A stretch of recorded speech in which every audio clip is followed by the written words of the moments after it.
Hi, everybody. Welcome to this episode of the Pair of Kings podcast. On this episode, we talk about some of the most important military surplus items that have been quoted across streetwear and high fashion.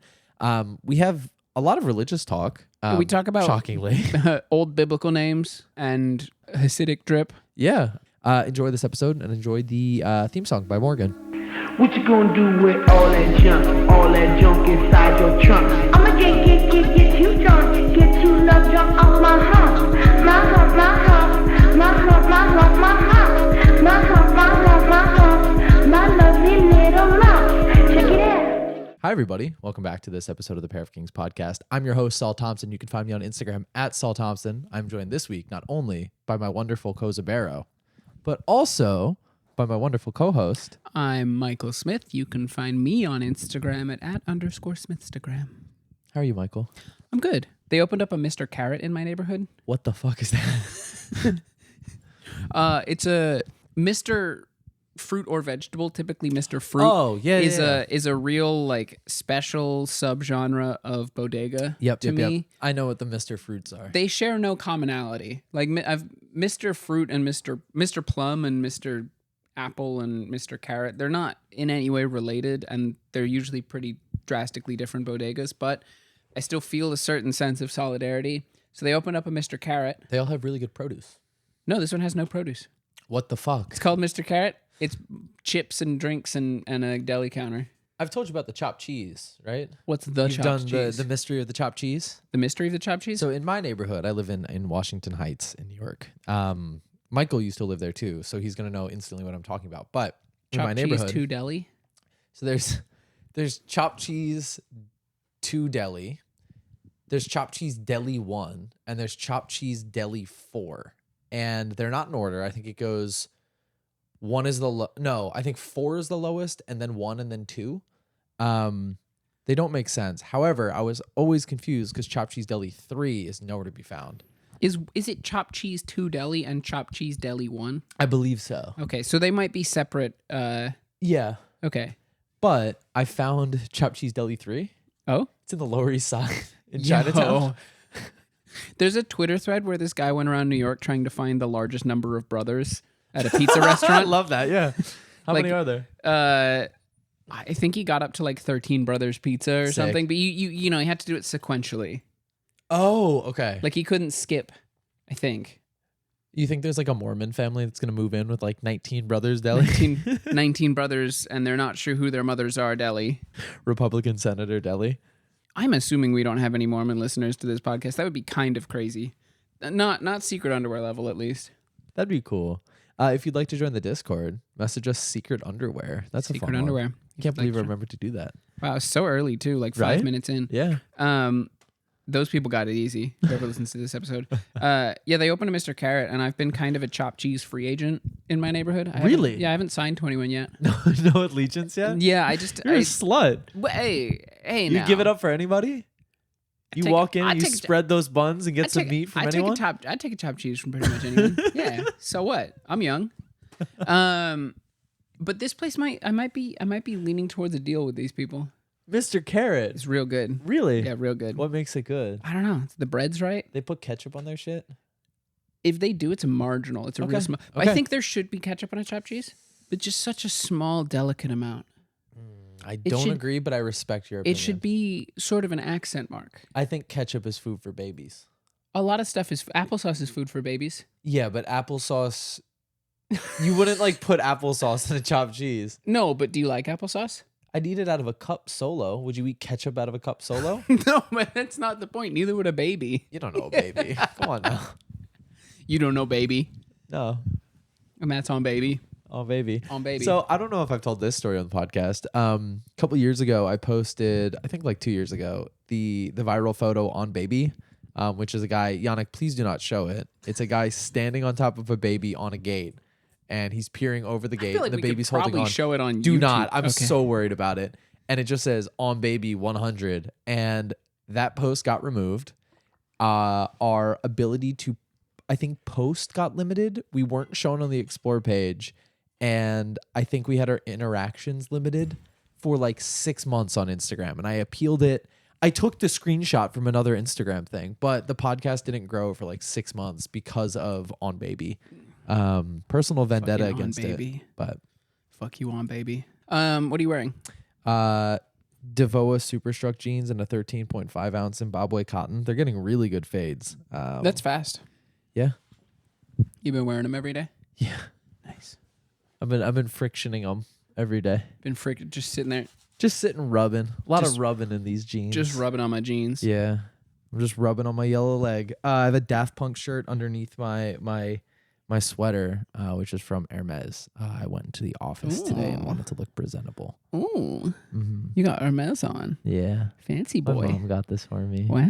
Yeah. Mr. I was Fancy 18. Boy. She got it for me. Mr. Fancy 18-year-old boy. Damn. Yeah. My mom's really sweet. She got it for my birthday. Shout out, Mom. She got it on the real for like $120. Damn. She's a killer. The real world existed when you were 18? Yeah. Damn. Yeah. My mom's sick. Oh, I guess the real world might have existed when I was 18. Yeah. Shout out Noonie. Shout out Noonie. Your mom's name is Noonie? No, her name's Elizabeth, but she goes by Noonie. Really? Her older brother couldn't say new baby. So she's been Noonie her whole life? She's been Noonie her whole life. That's crazy. Yeah. Also, okay. So you know how people will sign off on their emails with a single letter? Yeah, hers is N. Hers is N, but she's been doing it since the advent of email because she didn't want to explain Noonie. It seemed unprofessional, but N was cool. Yeah. I'm convinced that my mom started the one-letter email sign-off. I'm not kidding. I'm so serious. That's where Rick got it from. I'm not saying that. I'm not saying that. You're saying that. That's all I'm saying. So it was a thing where she started doing it. When we moved out of the city when I was a little kid, she started doing it in our new town. Within like a year and a half, everybody was doing it. It's cool. How It has do you know aura. what people were signing their emails off with? Because you can see. You can just scroll back. It was Karen, and then a year and a half later it was K. Fucking Karen. Yeah. Get your own shtick. She sucked. Karen, I would have play dates with her son, and she would come down and go, it's time to leave. 5, 4. Wait, that quick? 3. Yep. Just She like sucked. it's time to leave and then Yep. count immediately? Yep. What a bitch. If we were at her house, she'd do 2-minute warning. And I was like, what the fuck is your problem? Sorry We're for playing saying Rock Band. I'm doing Black Hole Sun. Sorry for saying the B word, but damn, No, she Karen. sucked. Yeah, she was not nice. Damn. Yeah. I've never signed off an email with a single letter. My mom kind of has aura. I'm You get always, that one letter email sign off, you're like, shit. I do MDS. Multiple doctors. Yeah, multiple sclerosis. I do the full like sign off with my degree and my phone number. It's so nerdy. I hate it. You actually do that? Yeah. Solomon Joseph Thompson, master. No. We're not like doxing my professional credentials. Thank you so much. Everybody knows. My outfit today, since you asked, is I got some cowboy Crocs on. I got some Rick Owens Larry denim joggers. This is my third and I'm going to say final attempt at buying this pair of pants. Oh, this is a new pair of the Stormtrooper pants? Yeah. What tell happened you. to pair number 2? Give me a second. Okay. A silk viscose shirt in mustard. Mustard. You know that joke? You know that joke? Imagine if there was a song where he was just yelling mustard. Jesus Christ. I I saw Chapel Roan on the L train today. Really? I kid you not. She takes the train? So no. So I was sitting there and like you see redhead girl and you're like, oh, Chapel Roan. Chapel Roan. I was looking at her more. I was like, first of all, crazy ass shoes. And that's what caught my attention initially. Because I look at the floor because I'm an incel and can't make eye contact with women. I was like, oh, really cool shoes. And then I looked up and I was like, that's, I think, like a full old comb or Issey Miyake suit. And I was like, Damn. all right, she's moving different. Who is this? And then I look up and she has scarf, like poorly covering very distinctive curly red hair, the same nose, and a big pair of like sunglasses. Oh, so she was kind of DL. Yeah. Okay. DL's crazy. Sorry. And I was like, I don't know where I've seen this person before. And then somebody behind, another kid around my age, I was like trying to get her height. She looked like she was like 5'3", 5'4", but she was wearing heels. So I was like, okay, she's like 5'1". Then I looked it up. Chapel Roan supposedly 5'1". I'm like, oh my God. And then a kid sitting on the other side behind her, I made eye contact and he goes like this. And I was like, oh fuck, that's Chapel Roan. And then she got off at Bedford. She live in Williamsburg? I don't know. Probably. She, Many it's such cases. crazy to me to be taking the train at that level. I don't know. Not that like more so like I feel like people like that don't want to be bothered. Yeah. I'm sorry to finish your fit check. I have so many train stories today. Okay. Yeah. This dude loves trains. What hoodie were you wearing? It's a Rick Owens Jason hoodie. Nice. The pants. Yeah. I got one pair of these for free because my friend had a pair they of were all these. busted up. My I friend had a remember this pair of story. these in like the weaker cotton material that he ripped taint to tip. Just like T to T. yeah, just the full like they split open. And he's like, "Fuck Could this." you demonstrate doing that on these? No, because they won't. They're stretched denim. Can you go farther? Can you pop that shit real style? I can do the splits. There's in these, some it'd be fine. puckering. It's not that bad. Yeah. It's sturdy. So this is the good shit. Yeah. So he was like, "Fuck this, these suck," and he gave them to me. Cool. So I had to take the waist in a little, and I had to repair the thing, but I spent like $80. Okay. And then same guy Okay. bought them in stretch denim before he even really got around to wearing them. He wore those pants like every day. Sick. The denim pair he got, and then before he even like really wore them that much, he gave up on Rick entirely. Started wearing nothing but Song for the Mute. Oh, Crazy left turn to take. I feel like it makes sense. He's Australian. I think it's legal for Australians to wear exclusively Song for the Mute. Sure. Why not? Australian brand. Fuck it. Is it? Wait, it's Australian? Yeah, it's an Australian brand. Whoa. I'm gonna look this up while you're telling this story. They're an Australian brand. They used to do that sort of dark wear Yeah. goth shit, and now they do like slightly more like their own thing. Cool. Yeah, no, Song for the Mute's cool. And so I bought those off of him, and they were a size too big, and I took them to get tailored, and they still didn't look good on me. So I waited a year, and then I bought a size 46 pair. Oh. What? Looking up modern song of the Song for the Mute. Yana, could you throw up the picture that they have for the zip up gym shirt Polytech? It's not good, It's fine. bro. What's wrong with that? The worst Australian man I know with a crossbody bag is gonna give me like laced ket at a party. That's what you get for taking cat at a party. I'm not going to. I know what it is. It's laced. That's what you get for going to Australia. No, he'll do that in Williamsburg at like Oh, good room. those guys don't count. They don't contribute to the culture. Yeah, I guess. They have to be excluded from conversations of Australia. That's why they were removed. So they're excommunicated. Yeah, that's why they're gone. Before Australia's greatest export are the worst men in the world. That's all I'm gonna say. Before we get into this, I have a heartfelt formal apology to issue Okay. regarding the Margiela belt jacket. Okay. I said that no one had ever pulled it off, Okay. and I meant it. Sure. I have been proven wrong. Oh, you owe somebody like $25, right? Was that the thing?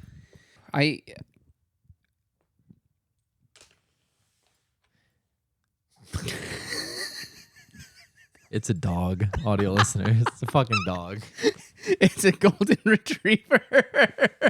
He looks cool as fuck, Oh, though. white boy got that shit on. Damn. Who sent you this? My friend Anton. Nice. I have seen this picture. You know, before. he's got that shit forgot about on. it. He's got that shit on. Yeah. I'm sorry. I guess I have to send this dog a pair of Geo baskets. Yeah, that's fine. So more than one person after the previous episode where I said that nobody's ever put that on, and if you send me a picture of you putting it on, I will send you a pair of Geo baskets. More than one person sent me an outfit, and I have found what I think is the commonality between everyone who thinks they can pull it off. In the outfits or in like the mental state? Outfit. Okay. They do it differently by putting on light wash jeans instead of black jeans. Okay. It still doesn't It do looks- anything for you. It doesn't look move good. you. But I think I had like 3 people be like, "Oh no, I pulled it off," and they sent me baggy light wash jeans, white shirt, Margiela belt jacket every time. Yeah, that's tough. I'm sorry. I think I'm less hating than Michael. Which if is you're rare. if you're hot and wear the jacket, I'm like, oh, great outfit. If you're hot and wear the jacket, I'm like, great outfit under the jacket. That's a nice jacket. That's a piece of shit jacket. It would look good on my floor. Oh, I was on the Uptown D train today. I rode that D all the way up. And there were 2. Sorry, my fault, OG. There were 2. Oh, thanks. There There were two preachers going at it from opposite sides of the Sorry, train. they were doing what? Going at it, just like screaming Oh, sermons my at one fault. another. I misread that. And then one guy, Like they were doing like dueling sermons? yeah, like dueling keyboards. It was kind of crazy. Were they like trying to speak over each other? Yes, exactly. Did they disagree? One of them was in Spanish, the other one was in English. Did they just happen to get on the train at the same time and like they were like, you know, they started at the front and the back and they sort of met in the middle and they were sort of like one wasn't sure if he was supposed to give up or not? I don't know, to be honest. So I got on the train midway through this. Cool. We were moving for one stop. I was on the south side of the train. The north side was the English speaking woman sermon pastor. South side was Spanish speaking man pastor. He was Speaking man pastor. like running around a pole while doing it, sort of like Bible thumping, moving quite quickly, but with his hand on it. Okay. And I couldn't get past him to go and like stand in space. And I'm like awkwardly trying to step around him. I get around him, and as I do that, he's just been going, and this guy looks fucking exhausted from work, pops his headphones off and just goes, "Shut the fuck up. Shut the fuck up." And the guy like immediately runs off the train. Great. Now we're down to one sermon. Wait, I'm still not even past the fact that these two Crowded people were like post 5 p.m. train. yeah, Yeah. horrible. Yeah. But like, why were there two of them? Train's big enough, and I think if it's that crowded, you can like sort of get away with screaming on one side of the train. And they were aware of the other one being there? Yeah, I mean, they were both just making a ton of noise. So bear with me. The second one very quickly revealed herself to not be mentally stable. There was a dude in full shiesty Nike tech standing in front of her, and she started popping off on him. Like, don't ever, he didn't say a word to her, had headphones on, whatever. She's like, "Don't ever disrespect me. Don't ever look at me like that. You're doing yourself a disservice, you piece of shit." Just like screaming at him. And then also like Bible thumping. I'm like, what are you doing? She goes off on him for like 15, 20 minutes. We're going all the way from 42nd to 125th on this journey. It took like 40 minutes. This is the longest Uptown Express D train of my life. It gets to the point where that guy gets off. He got off at like Columbus Circle, 59th. That was like 10 minutes. Took forever. She starts going off on just this random tangent about how all white men want to kill her. And so I'm like, all right, sick. I'm sort of on the other side of the train, but crowded train. I found a seat at this point. Great. She starts going off, and this guy sitting in front of her pops his headphones off and goes, "You're fucking up my day. Shut the fuck up." And I'm like, oh, here we go. Dinner and a movie.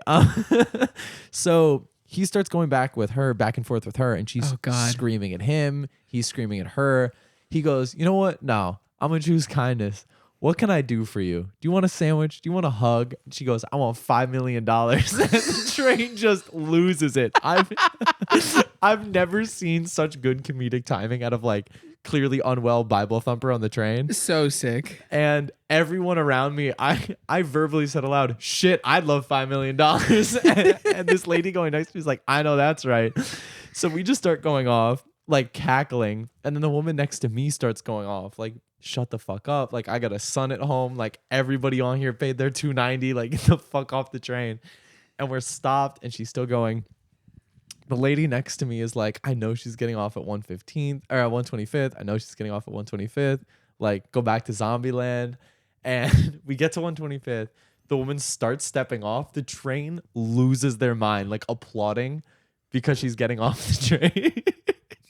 Oh, God. And she finally steps off, doors close. It was like 15 seconds of thunderous applause. I've never seen a group of people so happy in their lives.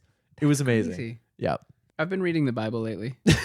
You gonna get on an Uptown D train with me? I've been thinking about it, yeah. I think it's about time. I'm trying to cover it. I just feel like I should. Jesus. Yeah. Well, he's in there. That's my boy. They got him though.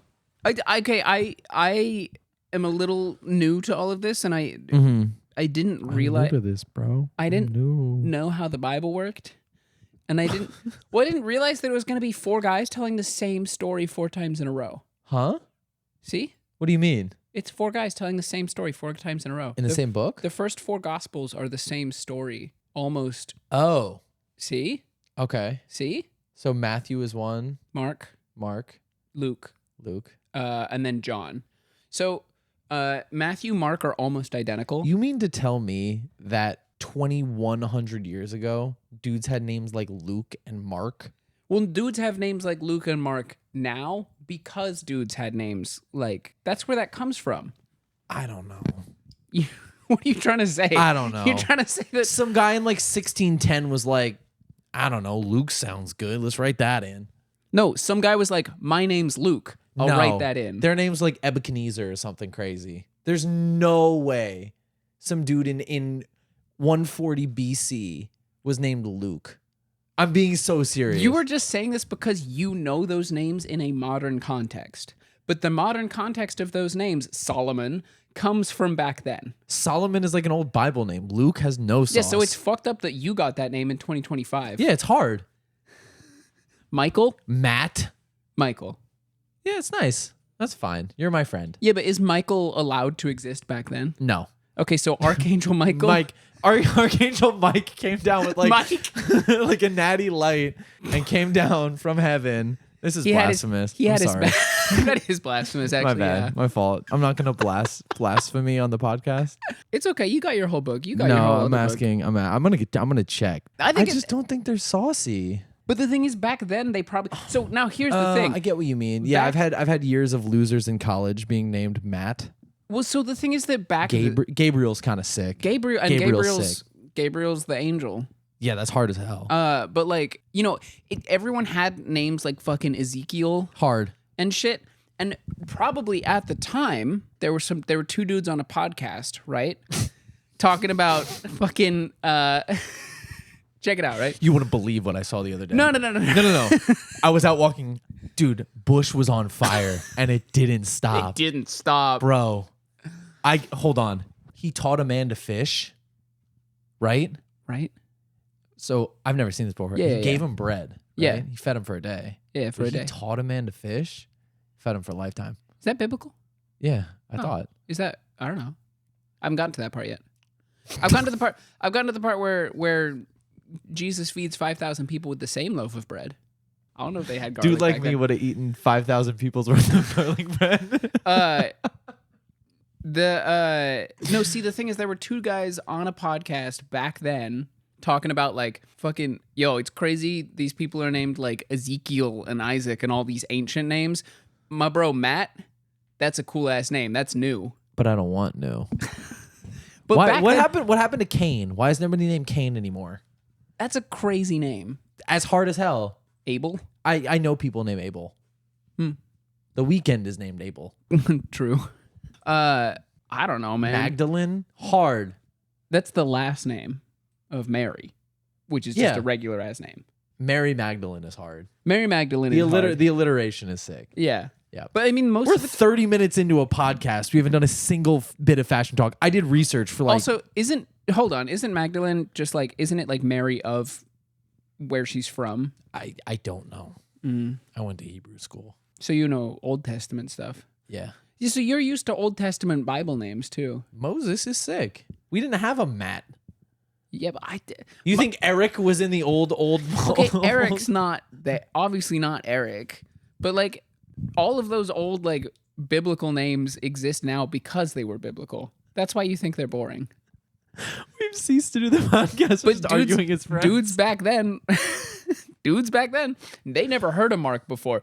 Ezekiel, You think Mark came onto the scene real That's hard? what I mean. It's like fucking Moses and Ezekiel and Abel. They fucking saw their first Mark. They're like, damn, I never seen a name like that.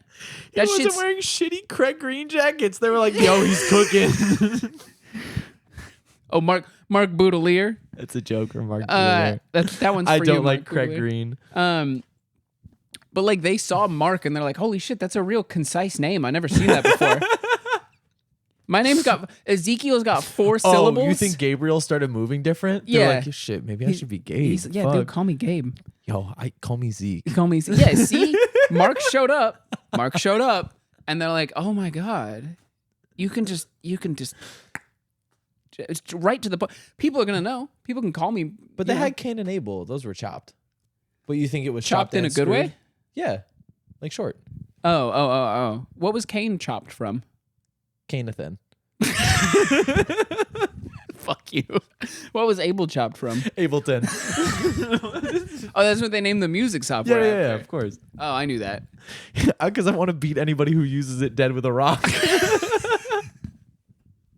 I haven't done the Old Testament yet, and I'm scared of it. Okay, Lou is so hot. Why is she French? Oh my god, it's so upsetting. Where does that come from? Because I don't know. I wanted to talk about it. You took like Claro and made her really hot, but she also just happens to be French. Yeah, It's unfortunate. It really is. So I've done a bunch of research this week because Michael and I were talking about military surplus. Surplus. I wanted to go to Church Street surplus because I was calling it Prince Street surplus. I'm stupid. But Michael had a theory. Do you want to present it?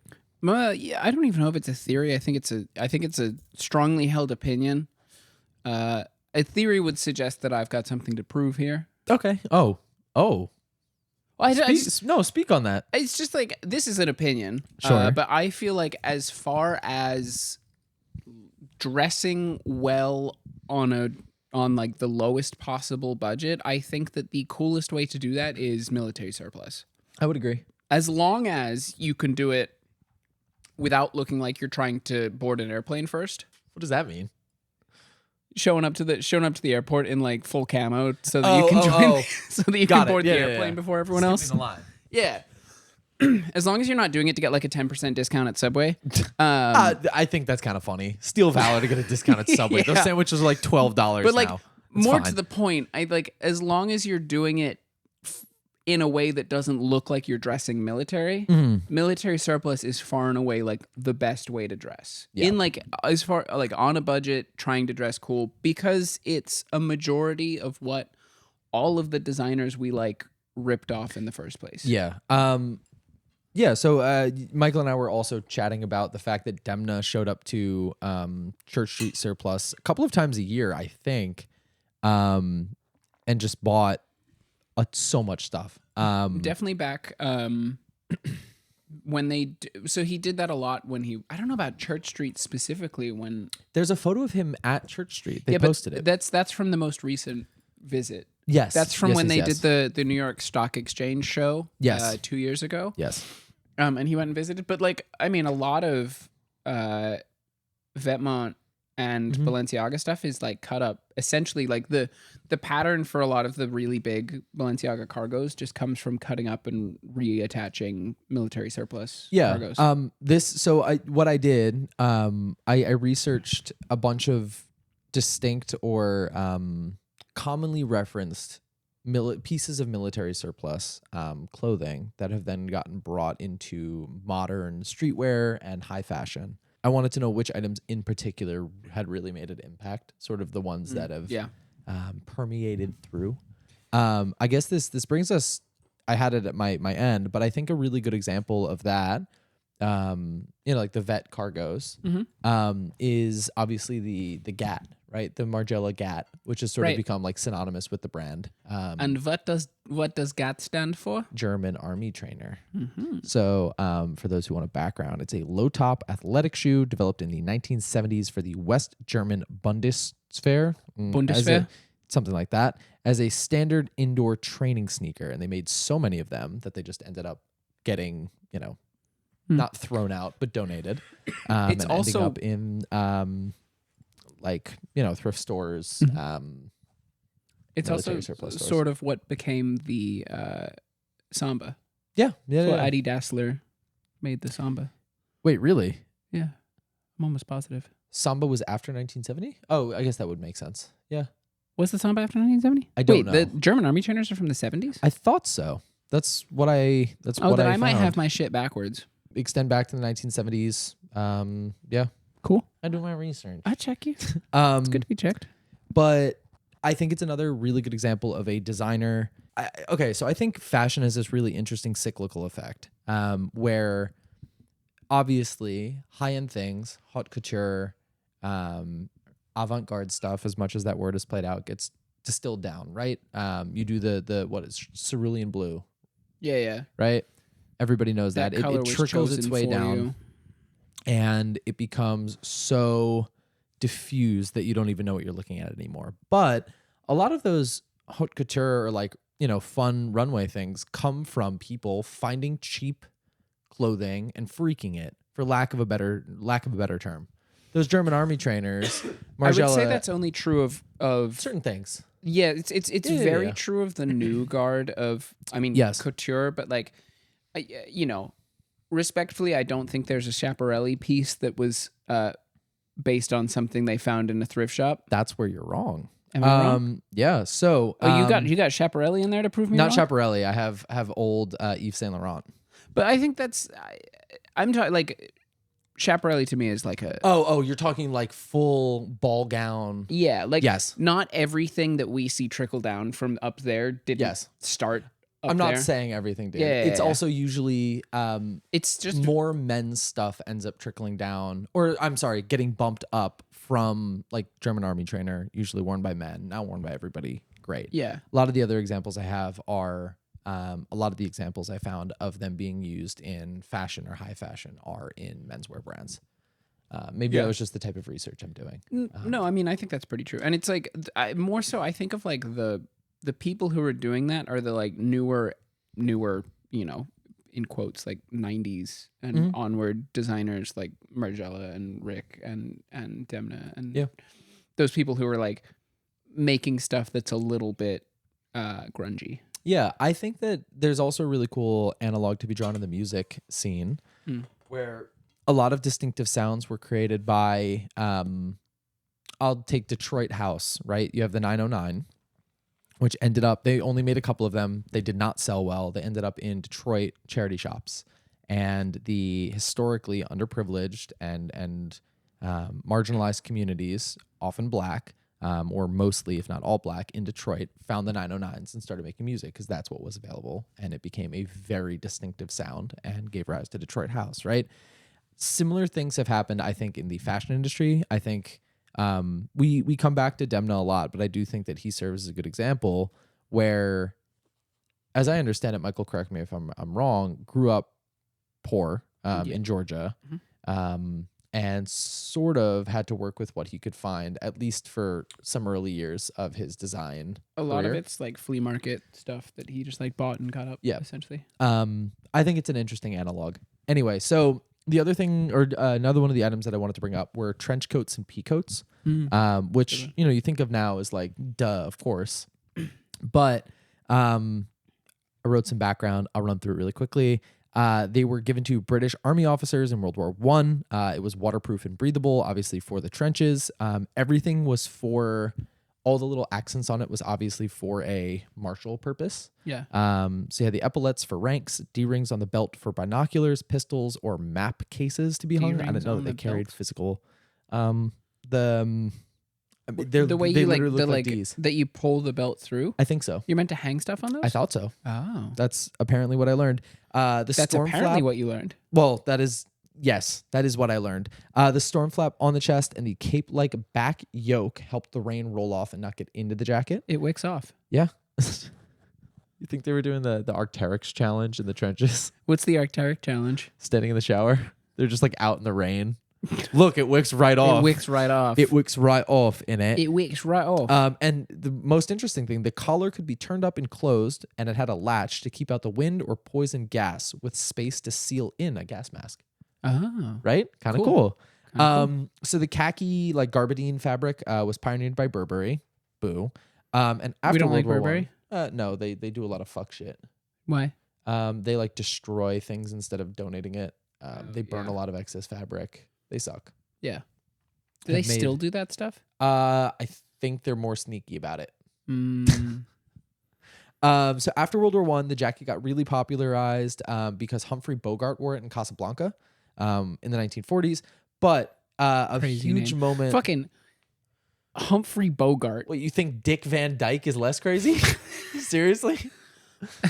Engelbert Hey, my name is Humperdinck. Penis Lesbian. Oh, we can't have that. Switch it up.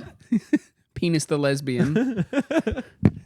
No, just if there were you think that we should have had people in biblical times called Humphrey? Yeah, it's kind of funny. Okay. Funny, the Gospel of Humphrey. It's kind of cool.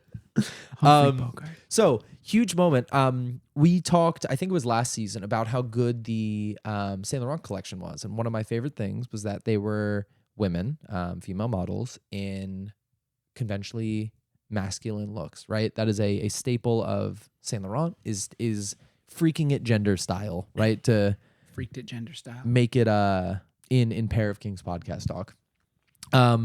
But bending the sort of the lines between what is a man's garment and what is a woman's garment.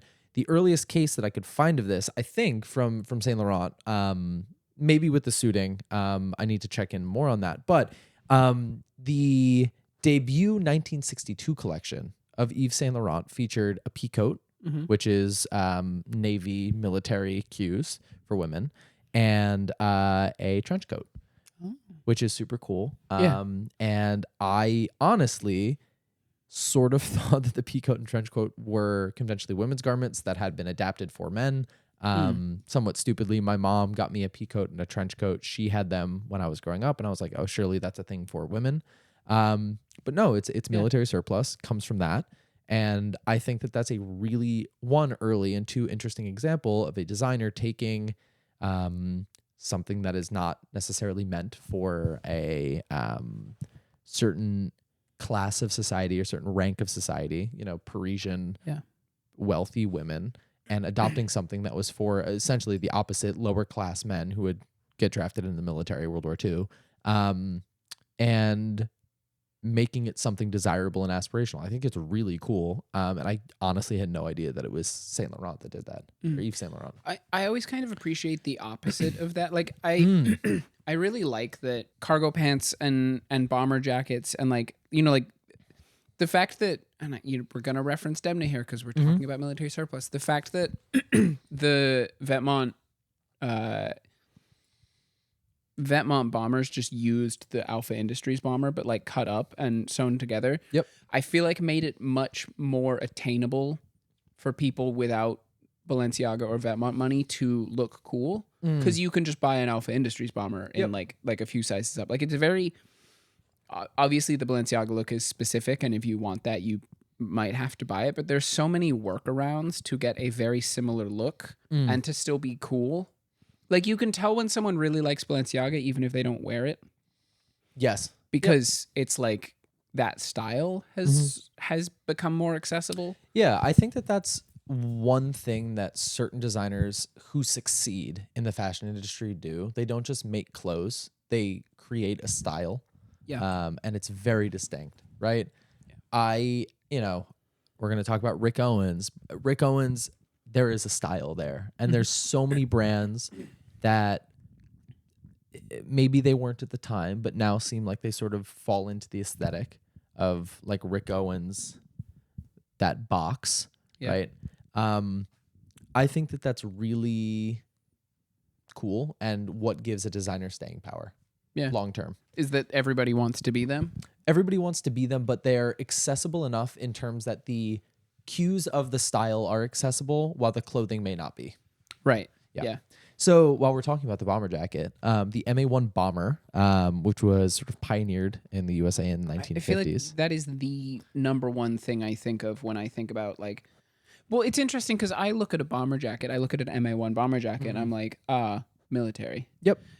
The pea coat and the trench coat have become so standalone that I no longer like. I could look at all three of them, and if you ask me which one was the military thing, I'd say bomber. But really, it's I guess that's like World War I versus World War II. Exactly. I was gonna say they've had 40 more years of getting diffused out. So the MA1 was developed for the U.S. Air Force pilots. The reason why it has the orange inside is for emergencies. You flip it inside out. Duh. Makes you easier to spot in the water. And earlier jackets would either use leather, something like that, and then a fur collar. The MA1 was distinct because they removed the fur collar. Cool. Alpha Industries became a major producer exclusively for the MA1 for the military in 1961. It was first co-issued, I think, in 1955.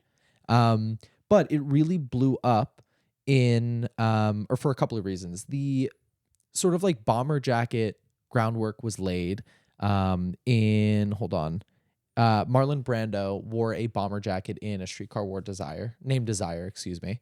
I still don't fully know what that is about. I just hear the name all the time. I've heard like references to it. I've seen the Simpsons episode named after it. No idea what it's about. Don't need to know.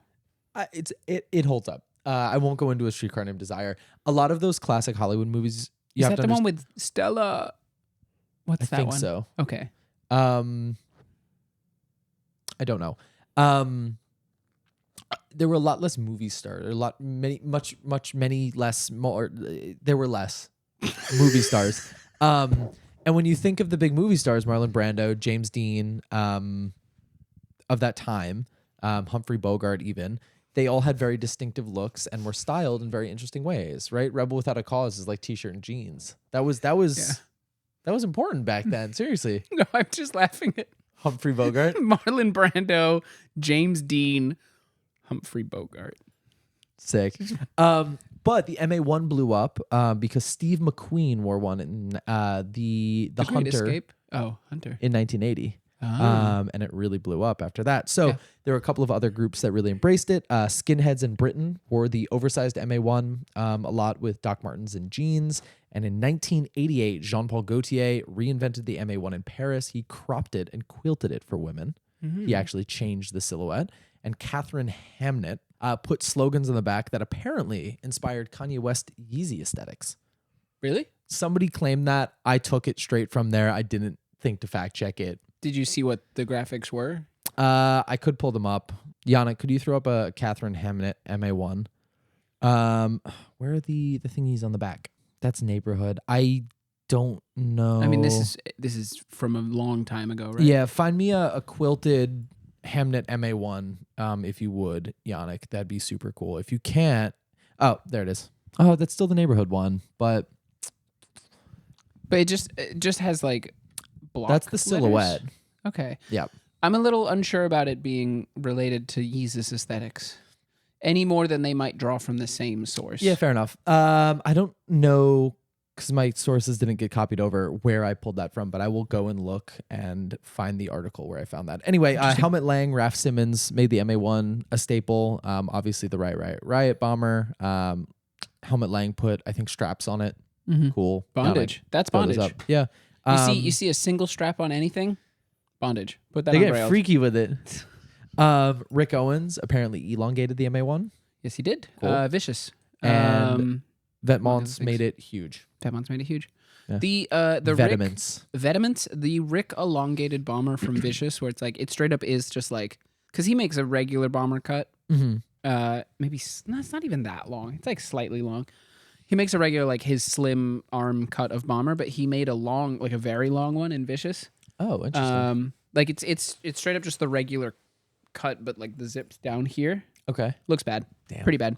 I've seen it pulled off a couple times, but generally it's not good. I think bombers are a bomber is something that I think is kind of hard to like truly fuck with. I don't love nylon bombers. Really? Isn't that what they are? Yeah, I actually. So the Buzz Rickson one, Cody has one. A couple of other people have one. It's the William Gibson one. William Gibson. It's like William Gibson is the name of the jacket from Buzz Rickson. But the nylon doesn't. They treated it in some way. There's some sort of like wax treatment or something. It doesn't feel like the nylon that'll go like. Yeah, it doesn't do swishy. Yeah. It's slightly different. And I like it a little bit more. Buzz Rickson. Mr. Butt Rickson. Well, hey, Butt Dixon. No? I hit myself in the nuts. Nice. You deserve that. Thanks. Buzz Rickson, Mr. Freedom, and maybe not Mr. Freedom's something else. The store in LA. But Buzz Rickson and the Real McCoys are really cool because they're Japanese workwear brands, but their whole thing is like very meticulous recreations of military garments. Yep. Mostly American military garments. Yep. But that's where that bomber will be based directly on a specific military surplus one. And sometimes they do a similar thing to like LVC, as far as I know, where they'll get a specific garment and recreate like... They had to buy back their whole archive. LVC? Levi's lost their entire archive in a fire. Oh. And they had to put out a call and they were just buying back. Oh, Like kind of crazy Levi's prices. lost something in a fire. I was looking on LinkedIn today. I think Nordstrom's head of sustainability has on her profile ex Levi's. And I'm like, dude, Right. child labor in Bangladesh, super sustainable. Great job, guys. Good hire. Maybe she's turned a corner. So I have two more things. I have some honorable mentions. You want to do honorable mentions first or later? Later. Okay. Same for last. So next is the M51 fishtail parka, which was also Alpha Industries core. sort of, yeah. I don't think they're the main M51. Also but Raf Simons core. exactly. So it was developed for the Korean War in 1951. It was prototyped in 1948, but they rolled it out in 51. So it's long, usually olive parka with a distinctive split fishtail hem in the back that can be fastened around the legs for extra installation. And it was designed to keep soldiers warm, obviously in wet, freezing conditions in Korea. The M51 featured a roomy cut to layer over uniforms, a drawstring waist, and a detachable hood liner trimmed with fur. But while the shell was made from a durable cotton sateen, it came with a button-in wool pile liner, so you could remove it or put it back in, depending on how warm or cold it is, which meant it was versatile. People didn't have to pack two things. They could pack one thing with a liner, sort of two things, but not two entirely different jackets. So people really liked it, as far as I can tell. It had a lot of pockets on it, which allowed people to carry gear and rations, again, sort of saving space. And it had a huge moment in 1960s British subculture, where a lot of the U.S. Army surplus was sent to Britain. And obviously it ended up in charity shops. So the mods apparently took it and made it as like the go-to thing to wear. And there was a note that I found. It was cheap, durable, and protected their sharp suits while riding scooters. Kind of crazy. So mod coded. Yeah, right? That's kind of cool. nuts. Yeah, it's now called the mod parka. Which is nuts. So a couple of famous usages that I wanted to bring up. Raf Simons had a Shadows and Deliverance. yes, actually. So Closer, I think 2003 was the first time. I think he also had a couple in Consumed. But then one of my favorite uses of the fishtail, the 51, is in 2016. It's a collaboration with David Sims for Isolated Heroes. It's the photo of the it's a super blonde guy. I don't know if he's albino on the back. Yes. But it was for the Spring Summer 2000 collection, and they casted everybody, I think in like Brazil, maybe Sao Paulo, something like that, Sao Paulo, and did street style photography, one of the earliest like fashion street style photography in 99, casted a lot of people for 2000, and then they put it out in a book in 2016, and Raf put some of the photos on a fishtail, which is great. You can find them for like $200 and something now. They're not expensive. Really? Yeah. Why don't you have one? I don't know. I don't think I'd wear a fishtail unless it had a lining.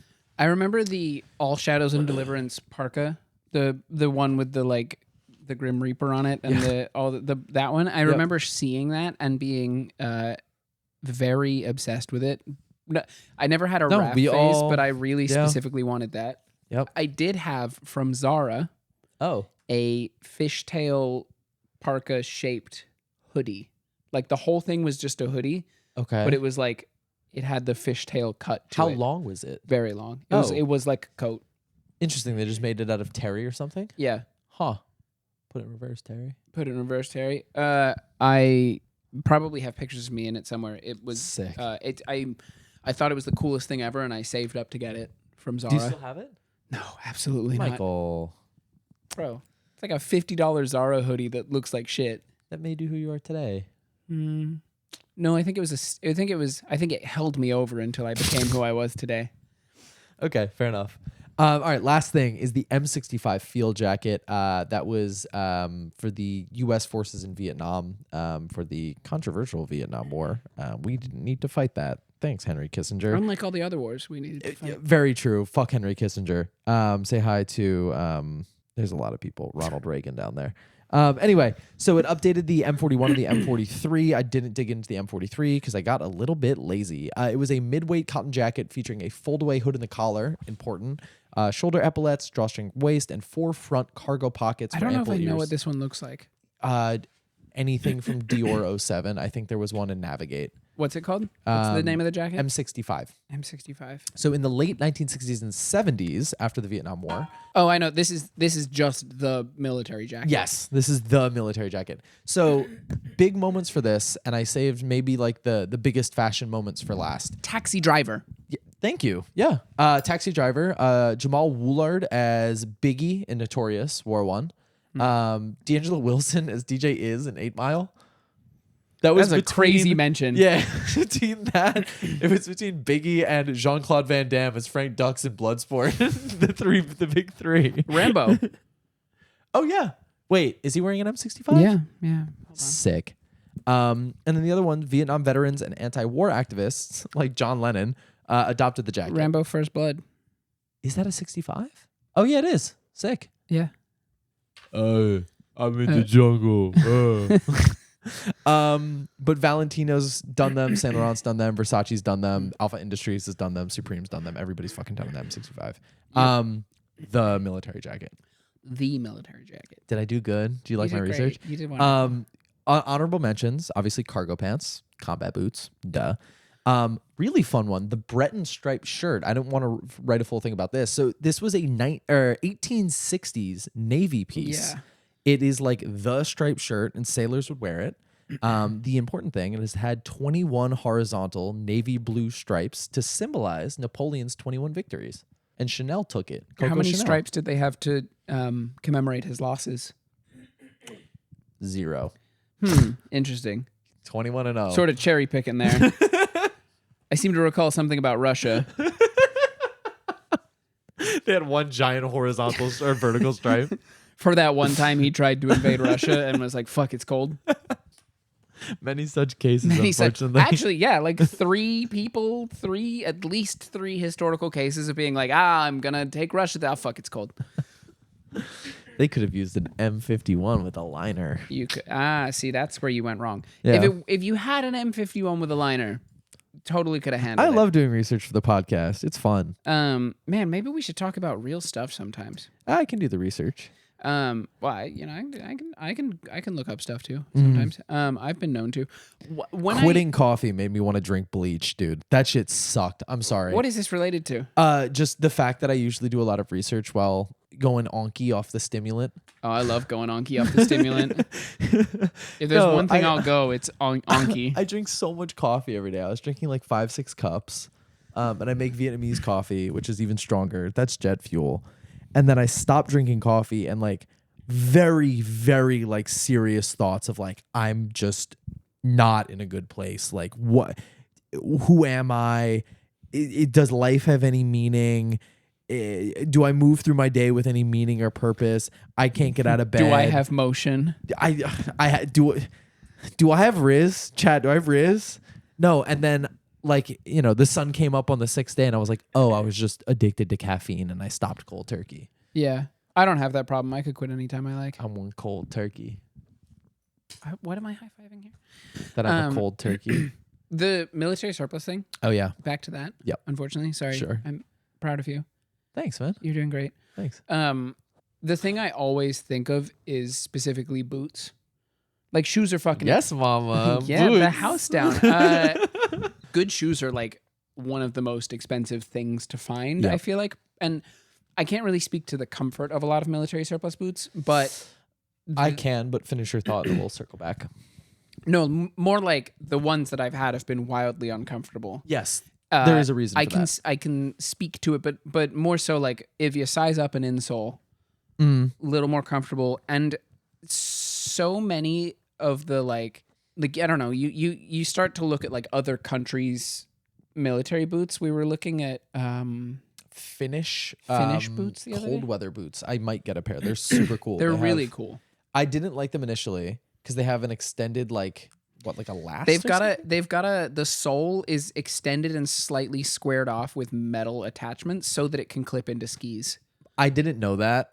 Michael told me that. I'm like, that's hard. I think I need a pair. Now it's cool. Yeah, because if it's just big and stupid like that, I don't want it big and stupid. If it has a purpose, I'm gonna be walking around telling people at the party, yeah. So the good dick have a bitch laid up in the bed, like, oh, so that's why they clip into skis. Who at this party got a pair of skis? Who at this party has a pair of 1950s Finnish skis? I don't think it's compatible with new ones. You're trying to find the shot ski and like jamming my foot into one of the holes.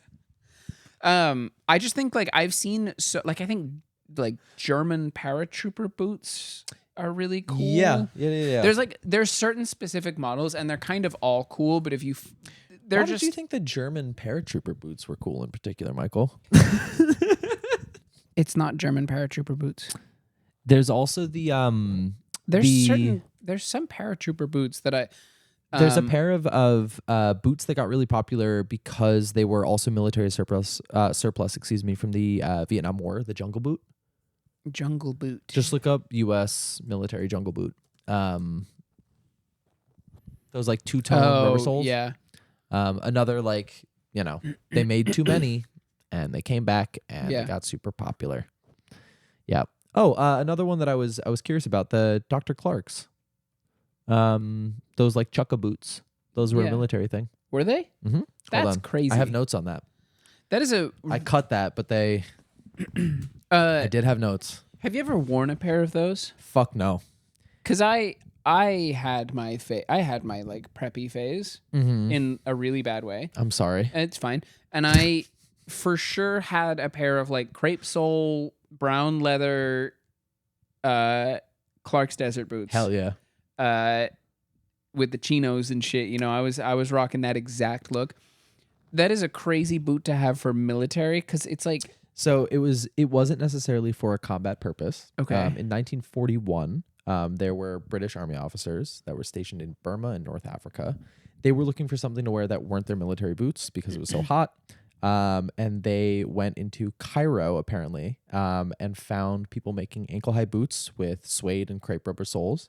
And they were based on South African veldskoen boots and designed for comfort on sandy terrain. So Nathan Clark, who was an officer, noted that everybody really liked wearing them when they weren't in combat. Obviously, I don't know how much was happening in Cairo or for people stationed in Cairo in 1941. I hope not. But anyway, Clark's brought the desert boot back at the Chicago Shoe Fair in 1949. Sorry.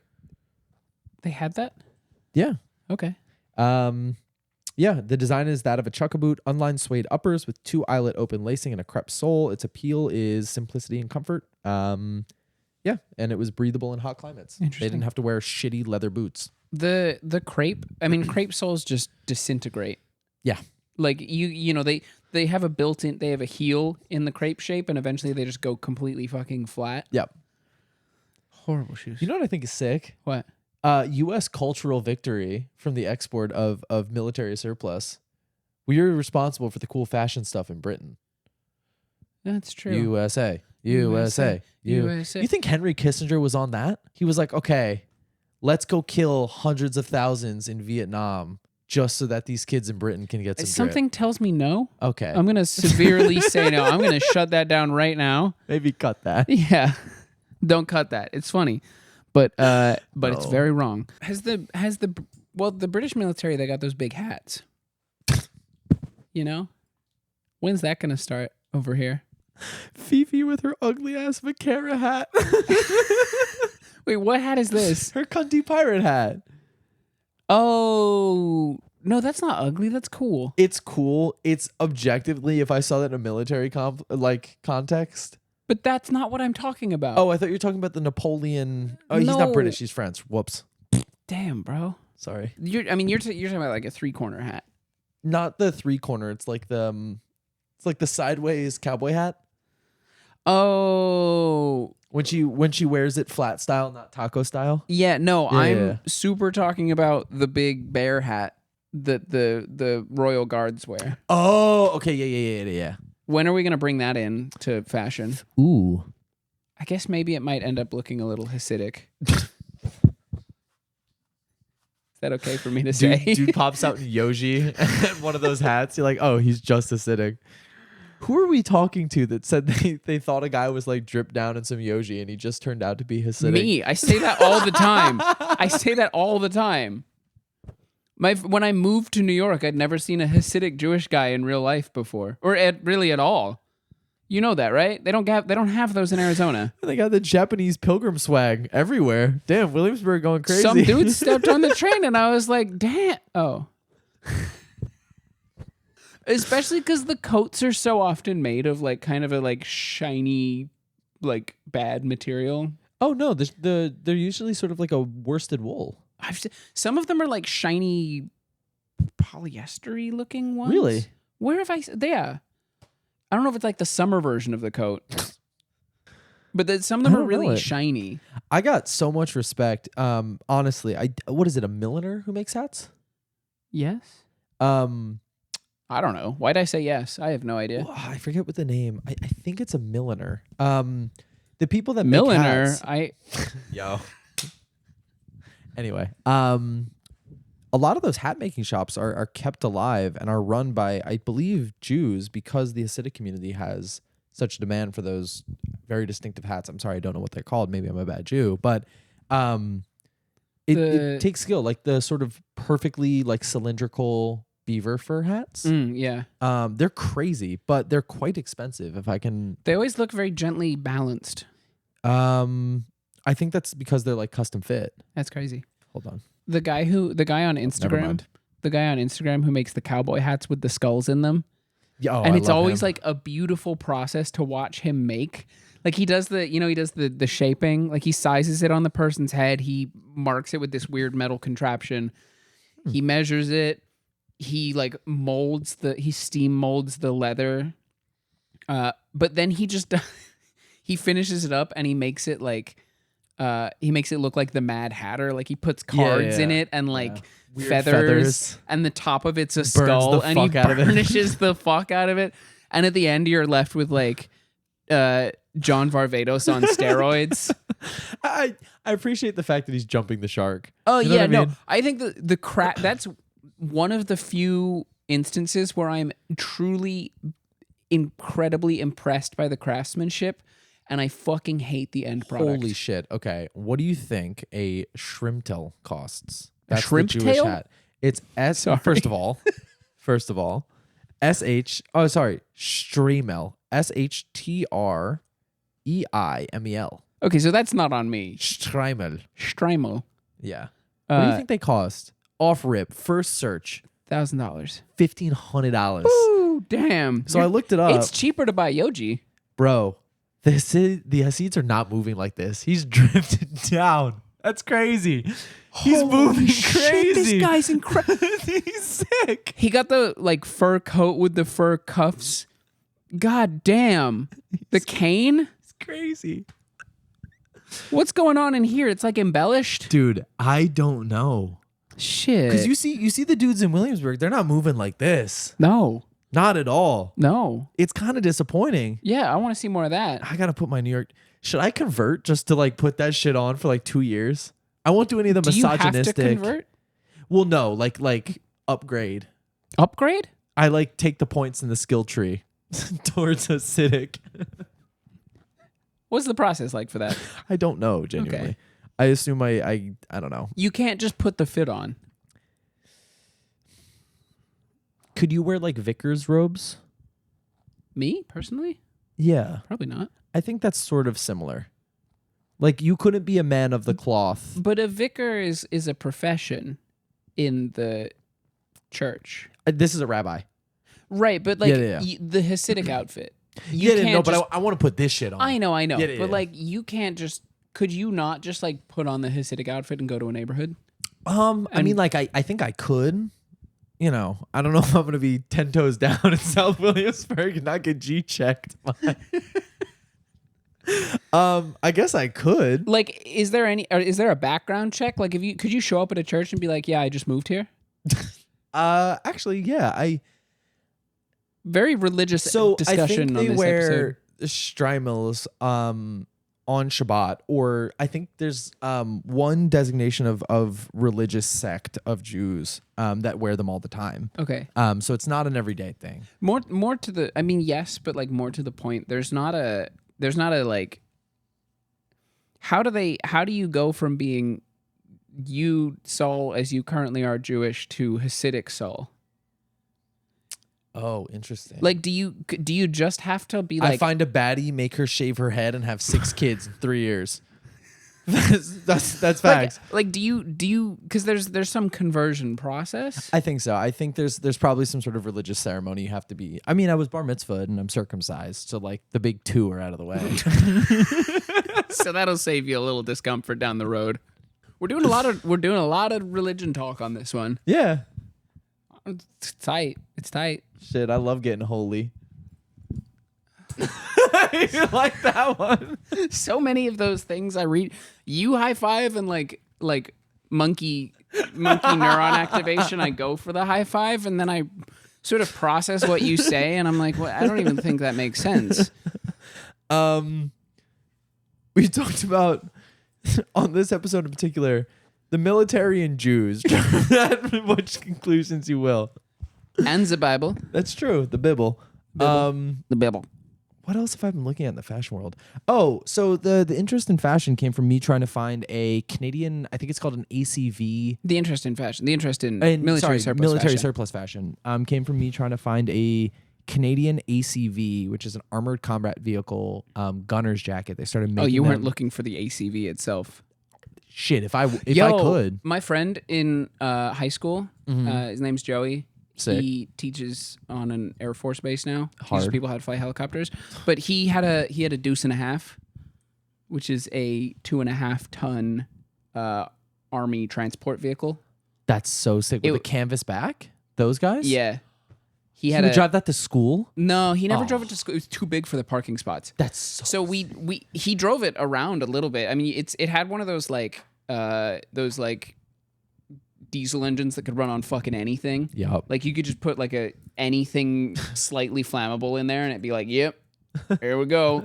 Like specifically designed because like it lacked the like compression stage of whatever it probably was. couldn't go very fast. Maxed at like 80. Shit was heavy. Yeah. We took it to a Sonic drive-through a few times, but it was too big you couldn't drive it in because it would have knocked the awning. So you had to back it in. Love that. He got it off Craigslist or some You're shit. doing the order for like the 25 dudes in the back. This is going to sound like a joke. It's not. I need 120 quesaritos.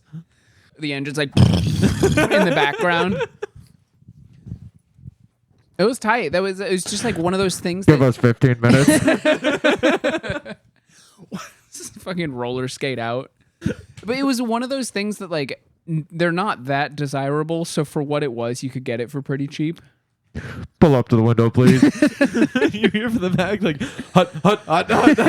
The like like in formation bunch of dudes stream out. No guns. They're just there to eat. I don't know, cherry limeades. Anyways, yeah, my friend used to have. You said a Baja Blast for the Colonel.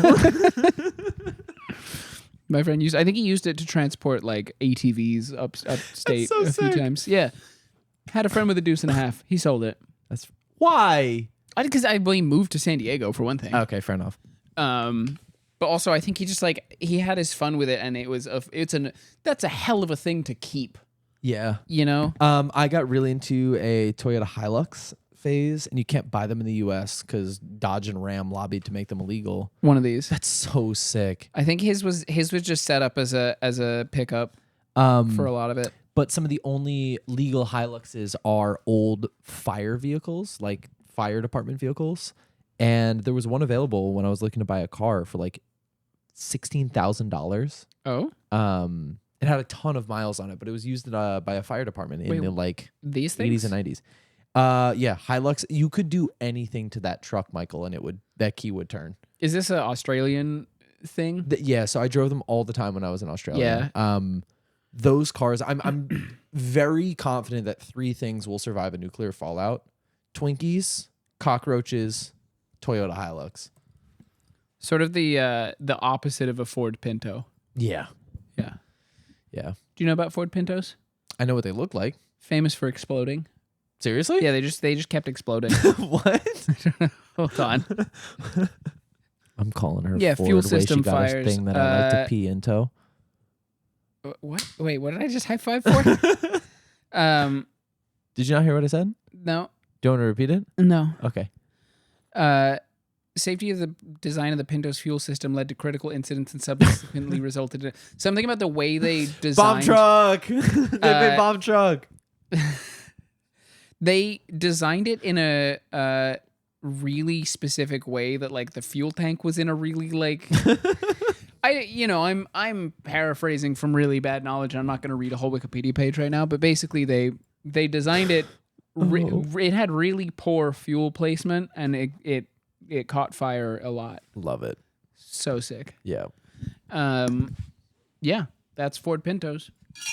Anyway, I forgot that I was talking about the Canadian ACV jacket. So they started making them in the 60s for, I think, the people obviously in there, but for some reason they keep getting referred to as gunner jackets.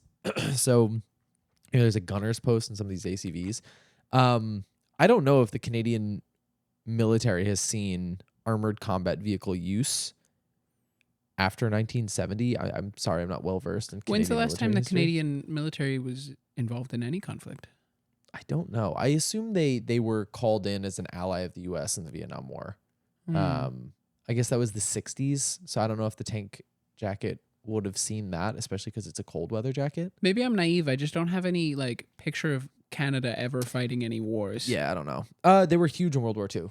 They were, I think, They were very huge. early to give aid in World War II. Oh, interesting. Yeah. Shout out Canada. I guess when the Quebec separatist civil war begins. Let them go. Let the French Canadians Just go. let You 'em. don't need them that bad. Anyway, so I started doing all this research on the jacket, and I found a bunch of them for sale. The problem is they've given two measurements for the jackets. There's small, medium, large, extra large for your chest, but then there's short, medium, long, and extra long for the length.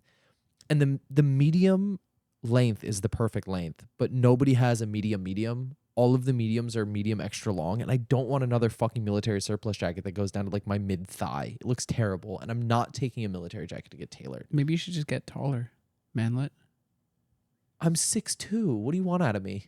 I'm sorry, women. Because everyone snatched up the mediums, the cropped boxy ones. Yeah. Well, they haven't really even been sold that often. Oh, I Are had my Canadians first... just really tall? I don't think so is the thing. Oh, maybe it's because That's why all the long ones are still for sale. survivorship bias. Yeah, none of the extra larges got used. What's it called? I had my first like I'm a lemming experience. So Archive Dream, shout out Hector, really nice guy, posted the other day. Diesel did a collaboration with Devil May Cry in 2003 and made a jacket. Yeah. It's really cool. They're really expensive. I cannot afford. That's one of your them. first time doing that? Like that quickly, yes. I've definitely like just seen something. I feel like Cody's posted a shirt, and I'll be like, "Oh, that's cool. I should see if I could find shirts for that." Oh, okay. Like what? Twin Peaks? Yeah, Okay. Twin Peaks would be cool. I mean, I feel like Twin Peaks shirts harder and harder to buy these days. My twin is Peak. You gotta uplift the homies, you know. Can't make sex jokes every time. Yeah, I don't know. I mean, I feel like I do that a lot, but also Ooh, I'm we gotta take a picture malleable. together. Why? What's the name of the girl who dies? I'm blanking right now. Laura Palmer. Yeah, call him Palmer. Laura Palmer. When my twin is Peak, right? When my twin Peak. Way my twin peaked in high school. Damn, really? No. Oh, Me, okay. no, not at all. I think I'm gonna peak when I'm like 41. Yeah, I'm aiming to peak later than currently. I hope I haven't peaked. If first of all, you've had the experience of somebody coming up to you at a bar and like kind of explaining how they peaked in high school, and you getting sad for them, or them Yes. just admitting it. Yes. Yeah. No, I don't think I don't think anyone's ever like directly explained it, but I feel like you can just tell. Yeah. Yeah. Of course. It's a sad thing. Yeah, it's rough. Damn. Yeah, shit's hard. And on that note, Song of the week. song of the week. I'm adding Ran Off on the Plug twice again.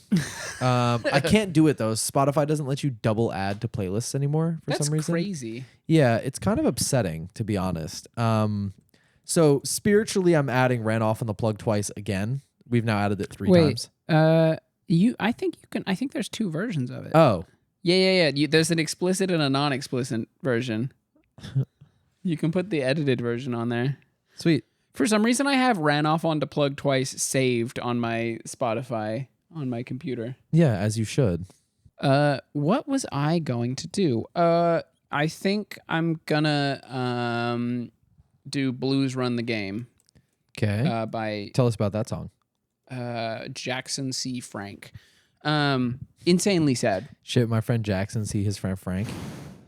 You're on thin fucking ice. Really? That's the one that did it? I don't know what you said. Not the Ford Pinto joke? I don't even get what the joke was there. I don't even know. Call her Ford the way she got No, I something. know what the joke Okay. was there. I'm so fucking tired, Saul. I got a crazy song to show you after this. Yeah, it's Jackson C. Frank, Blues Run the Game. I've probably put this on the playlist before. Dude, speaking of, It's okay. 205 West 39 NYC Fishtail Parka just got listed. $1,600. Just buy Yep. it, bro. You That's broke or something? light to me. No. Dude like me doesn't really need to spend money to impress like that, you know? Wealth whispers. Okay. I'm ready to quit this podcast. That's fine. Do a lot of yelling on this podcast. That's all I'm saying. Me? That's all I'm saying. People are just never going to hear about Blues Run the Game by Jackson Oh, C. no, Frank. please tell us about Jackson C. Frank. It's like an incredibly sad song, but it's like one of the... What is it about? It's about how blues run the game. It's What kind the of fuck does that mean? blues. Like I got the blues. Oh, okay. Blues run the game. Gotcha. It's just a incredibly heart wrenching song, and you don't hear it in public very often. But one time, completely at random, I was walking around my neighborhood during a snowstorm at like 7 in the morning, 8 in the morning. Like I went for a walk to a coffee shop while it was snowing. Sure. And then I walked past a gas station on my way home, and someone had their truck, like, it was like a van with doors open, fucking blasting that song. Hard. 7 in the morning outside a gas station. Hard. I tears froze to my face. I've found some really good music from 18 wheel truckers pulling up next to me and popping their doors. So sick. I had this phase where I was listening to I think it's called Mi Corazoncito, which I shazammed. Oh my god, it's by Aventura. I walked over to the truck and shazammed the song because I couldn't get it from across it. Tight. And the guy saw me, he's like, "What are you doing?" I'm like, "I'm so sorry. I really like this song and I didn't know what it was." He was like, "Oh, that's tight." Like we dapped or something. Hell Went yeah. back to my car. I'll play it for you. It's a really good song. Hell yeah. Yep. Any other points of note? Don't think so. Cool. I'm gonna add another song. Ran off onto plug twice. No, this one is by. I was gonna add ran off the plug twice again. You fucking asshole. Were you actually? Yeah, I was typing in another version. Anyway, thank you so much to everybody for listening to this episode of the Pair of Kings podcast. Keep in mind, we do giveaways for most boys episodes. Wait, are we giving away the hat on this episode? No, I think it'll have been passed by the time this episode plays. Okay, the hat will be gone. But you will have heard about it because Yes. we'll have announced it on another boys episode. Yes. We'll probably do some sort of giveaway for the next boys episode. I think because we didn't announce it, we've been planning the pop-up. We're going to take a break, but that's fine. There will be more giveaways. So head over to herohero.co/PoK if you'd like to be automatically entered into all of those. Keep in mind, subscription is only $4 a month, and you get automatic entry into all of these giveaways. We give away some pretty cool stuff. I'm actually really happy with what the giveaways have been. Yeah. I think they've been Good great. It's also a really good way for us to show love to the people that show up on our podcast. It's not like a tete-a-tete. We just like showing love because we're fans of everybody we have on. So head over there. You can find us on Instagram, Twitter, and TikTok at Pair of Kings Pod, just at Pair of Kings Pod. As always, everybody, I'm your host, Saul Thompson. You can find me on Instagram at Saul Thompson.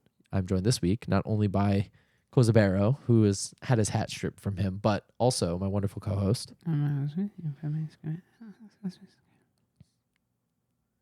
Cool. This has been the Pair of Kings podcast, where once a week, every week for the foreseeable future, we are bringing you business as usual. Tomfoolery is planned. Take care, everybody. Have a great Tuesday if you're listening to this not on the Hero Hero, or a Thursday if you're listening to this on the Hero Hero. Lots of love. I don't think I'm going to be in Civilization when this comes out. Yeah, you're going to be fighting for your life in the Grand Canyon. Yeah, pray for me. I'm about to hit the yay button. That has a different connotation now. I'm going to be in the Grand Canyon. Yay button? There's a song with Big Sean where he goes, "Pray for me. I'm about to hit the yay button. I don't want to say nothing wrong, so best believe I'm just going to say nothing." It's kind of an evergreen line. Yeah, He no, said I that think in that fits. 2016. Yeah. You're The gonna signs you were about to there. hit the yay button? No, I'm not about to hit the yay button. Anyway, thank you so much to everybody for listening. Take care. Lots of love.